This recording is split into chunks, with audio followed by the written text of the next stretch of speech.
ആഴ്ചകൾക്ക് മുമ്പാണ് നടി അമല പോൾ അമ്മയാവുന്നത്.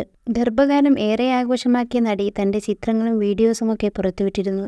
ആദ്യത്തെ കൺമണിക്ക് ജന്മം കൊടുത്തതിനെപ്പറ്റി നടി തന്നെയാണ് വെളിപ്പെടുത്തിയത്. ഇപ്പോൾ കുഞ്ഞു വന്നതിന് ശേഷം പൊതുവേദിയിൽ ആദ്യമായി നടി പ്രത്യക്ഷപ്പെട്ടിരിക്കുകയാണ്. ആസിഫ് അലിയും അമല പോളും പ്രധാന കഥാപാത്രത്തെ അവതരിപ്പിക്കുന്ന ലെവൽ ക്രോസ് എന്ന സിനിമയുടെ പ്രൊമോഷന്റെ ഭാഗമായിട്ടാണ് നടി ഒരു കോളേജിലെത്തിയത്. ഒപ്പം നടൻ ആസിഫ് അലിയും ഉണ്ടായിരുന്നു.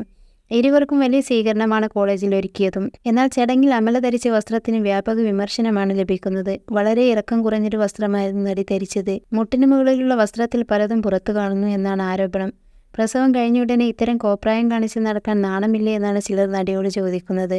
വീട്ടിൽ കാത്തിരിക്കുന്നൊരു കൊച്ചുണ്ട്, ആരും തള്ളല്ലേ എന്നും പറഞ്ഞാണ് അമല കാറിൽ നിന്നും ഇറങ്ങി വരുന്നത്. എന്നാൽ പിന്നീട് നടിയുടേതായി പുറത്തുവന്ന വീഡിയോസിന് താഴെ വളരെ മോശം കമന്റുകളാണ് കിട്ടിയിരിക്കുന്നത്. കൊച്ചിനുള്ളതെല്ലാം പുറത്തിട്ട് നടക്കല്ലേ, മാറിടങ്ങൾ കാണിക്കുക എന്നതാണ് ഇപ്പോഴത്തെ നായികമാരുടെ പുതിയ രീതി. എന്തെല്ലാം കാണണം, പിള്ളേർക്ക് ഇന്നത്തേക്കുള്ളതായി, കോളേജിൽ ഇട്ടുകൊണ്ട് വരാൻ പറ്റിയ വേഷം, നിന്റെ വേഷം കണ്ടിട്ട് മലയാളിക്ക് ഇന്നലെ കിട്ടിയെന്ന് നീ പറയുന്ന അഭിമാനം പോയതുപോലെയാണ്, നീ പറഞ്ഞതൊക്കെ അംഗീകരിച്ചു, നീ ഈ ഡ്രസ്സ് ആദ്യം മാറ്റിയിട്ട് സംസാരിക്ക്, ക്യൂട്ട്നെസ് ആണ് ഉദ്ദേശിച്ചത്, പക്ഷേ വളരെ ബോറായിട്ടുണ്ട്. അമല പോൾ ആണോ ഇത്? ഇന്നലെയല്ലേ ഇവരുടെ ഡെലിവറി കഴിഞ്ഞത്? ഒരു വിദ്യാഭ്യാസ സ്ഥാപനത്തിലേക്ക് വരുമ്പോഴെങ്കിലും ഡ്രസ് കോഡ് നല്ലത് സ്വീകരിക്കാം.